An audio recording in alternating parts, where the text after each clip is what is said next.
ముఖాముఖి కార్యక్రమానికి స్వాగతం సుస్వాగతం. ఈనాటి ముఖాముఖి కార్యక్రమంలో మరి జట్టి రతన్ కుమార్ గారు మనతో ఉన్నారు.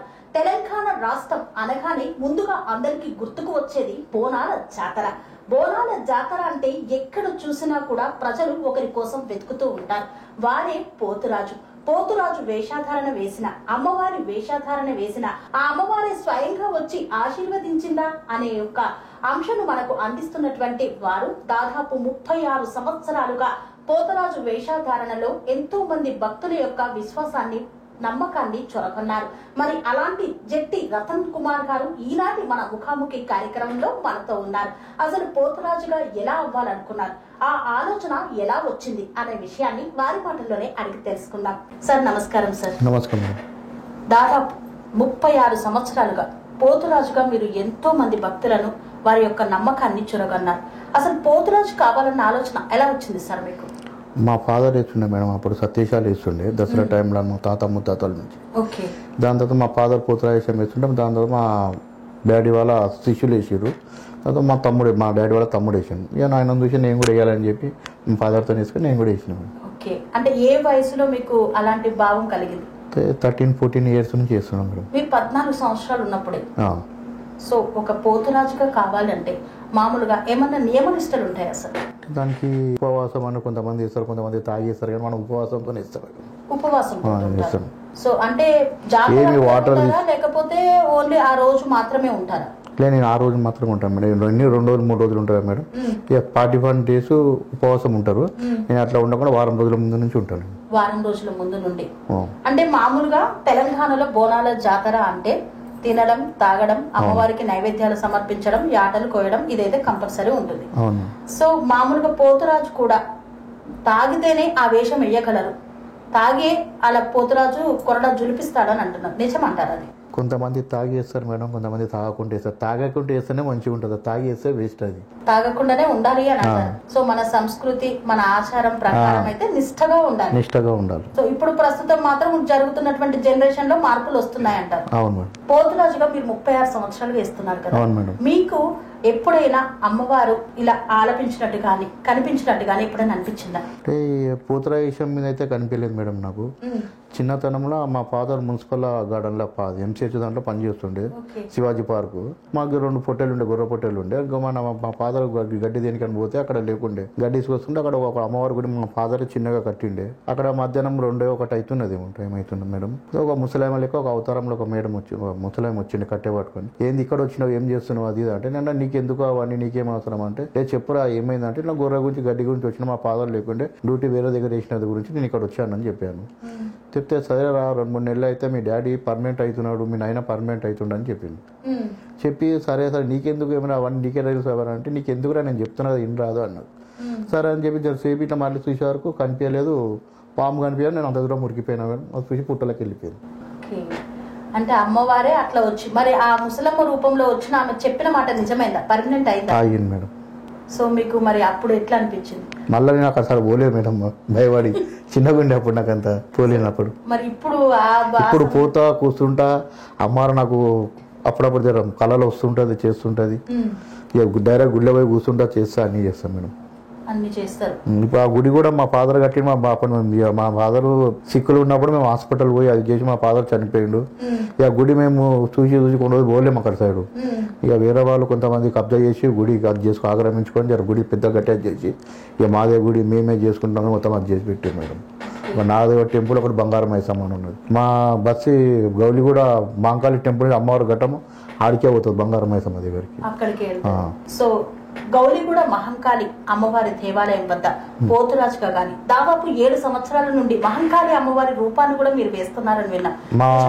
ఫస్ట్ మా ఫాదర్ వేసిండే కాదు, మా ఫాదర్ కు అమ్మవారి మీదకి వచ్చి గుడ్లు పెద్ద చేసి అట్లనే పడిపోయిండు, నాలుగే పెద్దగా వచ్చేసి. మా ఫాదర్ అప్పటికి బంద్ చేసిండు, పోతురాజేశం వేస్తుండే. దాని తర్వాత కొన్ని రోజులు మా మామ వేసిండు, ఆయన వేసి ఆయన తకాసిపోయిండు, ఆయనతో అయితే లేదు. అయితే అందరు బస్సులు గుడి పెద్దలందరూ నువ్వు వేయరా, మంచిగా సెట్ అవుతుంది, మంచిగా సెట్ అవుతుంది అది అంటే మా నాయన చనిపోయినాకి వేసినండి. కాలికి ఇప్పుడు 7 సంవత్సరాలు నాకు ఏం లేదు, అమ్మవారు నీడ ఉంది, అంత మంచిగా. అంటే ఆ అమ్మవారు వేషం వేసినప్పుడు అమ్మవారు వస్తుంది అని అంటారు, అది నిజమేనా సార్? అమ్మవారు వస్తుందా అంటే అది 2 నిమిషాలు వచ్చి వెళ్ళిపోతుంది మేడం, కానీ ఎక్కువ మట్టుకు ఉండదు అది ఎవరికైనా కానీ. అంతే 2 నిమిషాలు వచ్చి వెళ్ళిపోతుంది అంతే, ఎక్కువ సమయం అయితే కనిపిస్తుంది. మరి ఎక్కువ సమయము ఉండి కూడా చాలా మందికి దేవుడు వస్తున్నారు అని చెప్తూ ఉంటారు కదా, అవి నిజం కాదంటారు? నిజం కాదు మేడం, అంతా వేస్ట్ అవన్నీ నమ్మొద్దంటారు. మీరు వేస్ట్ అదంతా. అంటే ఇప్పుడు కూడా మనం ఇంతవరకు కూడా చాలా మంది శివశక్తులని జోగినీలని మామూలుగా అమ్మవారు అని చెప్పి కూర్చొని పూజలో కూర్చొని చేస్తున్నారు. కొన్ని వివక్షలను కూడా ఎదుర్కొంటున్నారు. దాంట్లో ఎంతవరకు వాస్తవం అంటారు? కొంతమందికే అలా జోగినీలకు కొంతమందికే ఉన్నది మేడం. అది అమ్మవారు వచ్చేది పీటల మీద కూర్చుంటారు వారానికి ఒకసారి అట్లా. ఇక మిగతా వాళ్ళంతా ఒకళ్ళని చూసి ఒకళ్ళు అట్లా చేసుకుంటే అది చేస్తున్నారు. అంతే తప్పితే దాంట్లో సత్యం లేదంట. లేదు మేడం. అంటే ప్రజలను మోసగించే ఆలోచనలు కూడా ఉన్నాయి మేడం, ఉన్నాయి, చాలా మంది ఉన్నారు. సో పోతురాజుగా మీరు వేషం వేసినప్పుడు ఎట్లా అనిపిస్తుంది ఆ అనుభూతి? ఆ పసుపు రుద్దుకుంటే అది అలాగే ఉంటుండే మేడం. ఆ పసుపు బండారు అది పోసాలి అన్నప్పుడు అమ్మవారి తమ్ముడు పసుపు కుంకుమనే వాడాలి. అది కాటిక విభూతి పసుపు కుంకుమ. కొంతమంది అంతా రాక్షసులు లెక్క దయ్యాలు లెక్క తయారై పనులు పెట్టుకుని అంతా వేస్ట్. అదంతా అమ్మవారికి ఎక్కేది ఏంది? పసుపు కుంకుమ బండారు అమ్మవారికి ఎక్కేది. విభూతి కాటిక గవే వాడాలి, కానీ ఇవన్నీ వేస్ట్ మేడం. అది అంటే ఇప్పుడు పోతురాజులు అంటే కలర్స్ లలో కనపడుతున్నారు కదా. అదే చెప్తున్నా కదా మేడం, కలర్స్ అనేది అమ్మవారికి పడది. అమ్మవారికి ఎక్కేది బండారు పసుపు కుంకుమనే, అంతే. కాటిక విభూతి గవే. ఈ కలర్లు గిలర్లు అంతా వేస్ట్ మేడం. ఇవాళ వచ్చిన అంతా వేస్ట్. కొంతమంది అద్దాలు పెట్టుకొని డాన్స్, కొంతమంది గిటారా పట్టుకొని ఆడరు, కొంతమంది అదంతా వేస్ట్. అదంతా పోతురాజుగా వేషం కట్టిన తర్వాత ఆయన ఒక ఉగ్ర రూపంగా మారిపోయి ఆ కొరడాతో ఒక్కసారి జరిపిస్తే ఆ ఒంటిపైన దెబ్బ తగిలిందనుకో ఏమన్నా దుష్ట శక్తులు ఉంటే పోతాయండి. కరెక్ట్, నిజమే మేడం. అది తలగక కావాలి ఇట్లా తలిగిందంటే వెళ్ళిపోతుంది. కావాలని వచ్చి కొట్టుకుంటే వేస్ట్. అది మనం తిప్పుకుంటా వచ్చుకుంటా ఆడుకుంటా వేస్తే వాళ్ళకి తలిగిందంటే అలా మీకు కంపల్సరీ మనం ఉంటే వెళ్ళిపోతుంది అంతా. ఓకే. సో అంటే ఇష్టపూర్తిగా వెళ్ళి కొట్టించుకుంటే మాత్రం అది వేస్ట్. అదంతా అది కాదు. అది మనం ఆడుతుంటే అలా తలిగింది, మనం కొడుతుంటే తలిగింది అనుకో అలా మీద ఏమైనా ఉంటే వెళ్ళిపోతుంది. ఆ ఊరి పొరిమెరలో తాడు ఇట్లా తిప్పుకుంటూ పోతుంటే ఆ దుష్టశక్తులు అనేది ఆ మధ్యలో రావు. అందుకోసమే ముందు పోతురాజు తిప్పుకుంటూ పోతుంటాడు. అమ్మవారు ఎందుకంటే అమ్మవారు ఎన్నుకుంటుంది అక్క, తమ్ముడు ముంగట ఉంటాడు. ఆయన సాగా పంపుకుంటూ పోతుంటాడు, తమ్ముడు ముంగట ఉంటాడు. అమ్మవారికి పోతురాజుకి మధ్యలో ఉన్న అవినాభావ సంబంధం ఏంటి సార్ అసలు? అక్క తమ్ముడు వాళ్ళు 7 మంది అక్క చెల్లెళ్లకు తమ్ముడు అయిన పోతలింగుడు ఒక్కడు. ఆయన ఖచ్చితంగా ప్రతి జాతరలో ఉండాల్సింది కంపల్సరీ. బొడ్డురాయి అంటారు ఊరి పొరిమేరలో, అది పోతలింగుడు. ఆయన పూజ చేసినాకనే అమ్మాయి చేస్తుంటారు. ఆయననే ముంగట ఉంటాడు కదా మేడం, మేడ పోయిన అట్లా. సో ఈ శివశక్తులకి పోతురాజులకు మధ్య వ్యత్యాసం ఏంటి సార్? అంటే మామూలుగా అమ్మవారు వస్తుంది బోనం ఎత్తుకొని ఆడుతూ ఉంటారు, వాళ్ళకు శివశక్తులు ఉంటే ఏమనంటే వాళ్ళ మీద ఏమైనా ఉన్నా పోతుంది మేడం. ఏమన్నా శివశక్తులు ఆ బండారు తీసి పోతలింగ తీసుకొని ఆ బండారు పెడితే ఆగిపోతారు మేడం. ఆగిపోతారు అంటే ఆ పోతురాజుకి అంత శక్తి వచ్చేస్తుంది. పోతురాజుకు ఉన్నంత పవర్ ఎవరికి లేదు మేడం. ఎవరికి లేదు. ఎందుకంటే 7 అక్క చెల్లెల తమ్ముడు కాబట్టి ఆయనకు అంత పవర్ఫుల్ ఉంటుంది ఆయనకు. అది పోతురాజు గావు కూడా ఎందుకు పడతాడంటే సాకలవాడు అమ్మవారు పోతుంటది రూపంలో పోతుంటే సాకలవాడు ఎంబడి పడుతుంటాడు. సాకలవాడు ఎంబడి పడుతుంటే ఎల్లమ్ముంటే ఆయన గుద్దిరేకం వచ్చేసి అరే పోతలింగ 7 తమ్ముడు అని అంటే చెట్టు మీద దుంకొచ్చి ఆయన గావు పడతాడు. ఇలా గావు పడుతుంది సాకలైన చచ్చిపోతాడు, కింద పడతాడు. మళ్ళీ బతికితే మళ్ళీ ఎంబడి పడుతుంటే మళ్ళీ ఆయన బతికిస్తుంది. గావు పట్టడం వెనుక ఉన్నటువంటి అది గావు పోతురాజు అని దాన్ని అంటారు. అంటే పోతురాజు వేషం వేసిన వాళ్ళు మామూలుగా మెడపైన మేకపిల్లని వేసుకొని అది గుడి చుట్టూ పడి దానికి ఆట పడతారు, దాన్ని గావు పోతురాజు అంటారు. అంటే ఆ బలిని ఇవ్వడం కరెక్టే అంటారా? బలిని అంటే అప్పుడు జమానాలు అయితే దున్నపోతులు పడుతుండేనంట మేడం. ఇది ఇప్పుడైతే గొర్రె పొట్టలు లేదా మామూలు ఇప్పుడైతే గుమ్మడికాయలు ఆనంకాయలు పడతారు. ఇప్పుడు అవి ఎక్కువ మటుకు ఊర్లలో పడతారు, మన దగ్గర కూడా కానీ బంద్ చేసి ఇప్పుడు. అయితే ఇప్పుడు సిటీలో ఎక్కడ జాతరలో లేదు గావు పట్టడం. మన గోల్కొండ కిలోలో తలవారు శివాడంటైనా పడతాడు మేడం గోల్కొండలో. ఎందుకంటే ఆషాఢ మాసంలో ఫస్ట్ బోనము అక్కడ నుండే స్టార్ట్ అవుతుంది అమ్మవారిది. సో పోతురాజుగా మీరు ఓన్లీ ఒక్క గుడికే పరిమితమా లేకపోతే ఎక్కడైనా వెళ్తారా? నేను ఎక్కడైనా ఇస్తాను మేడం. ఫస్ట్ మా గౌలిగూడ ఇస్తాం మేడం. ఫస్ట్ గోల్కొండ కిలో, తర్వాత గౌలిగూడ, సికింద్రాబాద్, రామ్నగర్, సరూనగర్, ఇబేరపట్నం, మహబూబ్ నగర్ అంతా ఇస్తాం మేడం. మొత్తం ఎక్కడికంటే అక్కడంటే అక్కడ ఇస్తాం. ఏమన్నా ఈ గుడి మాత్రమే వెళ్ళాలి అని ఏమన్నా అట్లా ఏం లేదు మేడం. మనకు చెప్తారు వాళ్ళని పిలుస్తారు, వచ్చాను పలానా దగ్గర వేయాలి వస్తావా అంటే పోదాం మేడం అని వేసేస్తాం మేడం. అంటే పోతురాజులంతా ఒక యూనిటీగా వాళ్ళు ఫోన్ చేస్తారు, ఫోన్ దాన్ని బట్టి వెళ్ళిపోతాం. మామూలుగా పోతురాజులకి జోగినీలకి మధ్య ఉన్నటువంటి సంబంధం ఏంటి సార్? అసలు జోగినీళ్ళు ఎక్కువ బోనం జరిగిన బంగారు బోనం ఎత్తుతూ ఉంటారు, అసలు ఏంటి వాళ్ళిద్దరి మధ్యలో ఉన్న సంబంధం ఏంటి అసలు ఆ జాతరలో? ఇప్పుడు అమ్మవారికి పోతలింగానికి ఏ సంబంధం ఉందో జోగినికి వాళ్ళకి కూడా అదే సంబంధం ఉంటుంది మేడం. ఓకే. అంటే జోగిని అమ్మవారి స్వరూపంగానే చూస్తారు. జోగిని వ్యవస్థ అనేది ఫస్ట్ నుండి వస్తూ ఉంది కదా, సో అది ఇలాగే ఇంకా కరెక్టే అంటారు. అది చెప్పాను కదా మేడం, కొంతమందికి ఉన్నది కొంతమందికి వస్తుంది, కొంతమందికి రారు, అందరు అలానే కలుస్తారు కొంతమంది, అది అని ఇది అని చెప్పేసి. సో కాకపోతే అంటే వాళ్ళ యొక్క పూజా ఫలితాన్ని బట్టి మాత్రమే ఉంటది అంటారు. సో అమ్మవారిని నమ్మితే నిజంగా అనుకున్నవి అయితే అంటారా? కొంతమంది నమ్మటోళ్ళు నమ్ముతారు మేడం, నమ్మలో నమ్మను మేడం, నమ్ముకున్న వాళ్ళకి అది నమ్మిన వాళ్ళకి తెలుస్తుంది అంటారు. మీరు ఎప్పుడైనా అమ్మవారిని ఏదైనా కోరిక కోరాను మేడం. నాకు మస్తు అయినాయి పనులు మేడం. నాకు పిల్లలు కానప్పుడు కూడా నేను కనుక్కో నాకు ఇద్దరు ఆడపిల్లలకు కొడుకు. ఇద్దరు ఆడపిల్లలకు కొడుకు. మరి ఎలా ఉన్నారు ఇప్పుడు? మంచిగా సెటిల్? పెద్ద ఆయన ఎంబీఏ చేస్తుంది, చిన్న ఆయన డిగ్రీ ఫైనల్ ఇయర్, ఇప్పుడు మూడో అయినా ఇంటర్ సెకండ్ ఇయర్ చేస్తుంది. Inter second year. సో అమ్మవారి ఆశీస్సులతో మీరైతే మంచిగా ఉన్నారు. సో ఓన్లీ ఆషాఢ మాసంలో పోతురాజుగా చేస్తారు. గౌరీ కూడా మహంకాళి అమ్మవారి దగ్గర మీరు మహంకాళి వేషం వేస్తారు. అవును మేడం. మిగతా రోజుల్లో ఏం పని చేస్తూ ఉంటారు? మిగతా అంటే ఇప్పుడు నాకు టెంట్ హౌస్ మేము రియల్ ఎస్టేట్ కూడా చేస్తాం మేడం. కొంత రియల్ ఎస్టేట్, టెంట్ హౌస్ జీవనాధారం కోసం. అప్పుడప్పుడు ఏదైనా ఫిలింలలో ఉంటే పిలుస్తాం. సరే సినిమాలో ఇచ్చిన చిరంజీవి దాంట్లో పోతురాజు, మిగతా కొన్ని విలన్ లెక్క ఉన్నాయి, కొన్ని సైడ్లలో ఉన్నాం, కొన్ని అట్లనే మేడం, కొన్ని పాటల మీద ఉన్నా, కొన్ని మాట ఇటు ఉన్నాం. ఆచార్య సినిమాలో కూడా మీరు పోతురాజుగా వేశారు, ఆ జాతర జరిగే సందర్భంలో. జాతర. సో మరి ఎలా అనిపించింది? ఆ సినీ లైఫ్ ఎలా ఉంది? సినీ లైఫ్ అంటే ఉన్నది నేను మాట్లాడినా. సీరియళ్లలో అప్పుడప్పుడు పిలిస్తే కొంచెం అమౌంట్ ఏమన్నా ఇస్తారా, లేకపోతే ఈ మధ్యలో ఉన్నోళ్ళే జర తినేస్తారు మేడం బాగా అమౌంట్.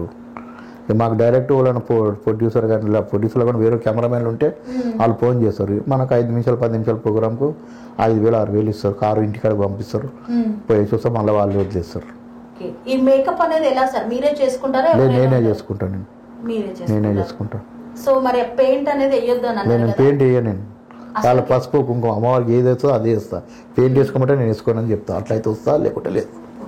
పోతురాజు అలంకరణ డిఫరెంట్ గా ఉంటది. గజ్జెలు కట్టుకొని, ఎర్ర ధోతి కట్టుకొని, చేతిలో కొరడా పసుపు రాసుకొని ఇలా ఉంటారు కదా, అసలు అలాగే ఉండాలనేది ఎందుకు?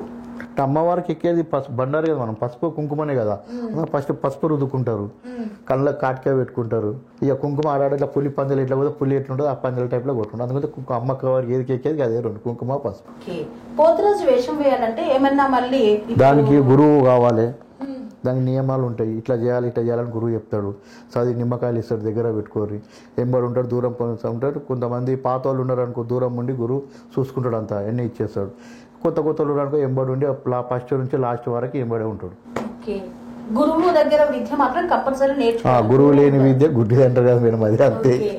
సో అంటే పోతురాజుకు కూడా ఒక గురువు ఉంటారు, ఆయన చెప్పిన ఆదేశం ప్రకారమే చేయాలి, లేదంటే అదే ప్రకారం చేయాలి.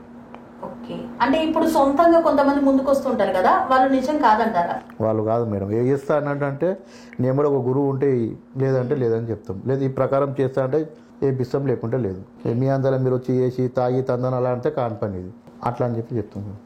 అంటే నియమ నిష్ఠలతో ఉండాలి. ఎందుకంటే ఏమన్నా ఒక యూనిటీ ఉందా సార్?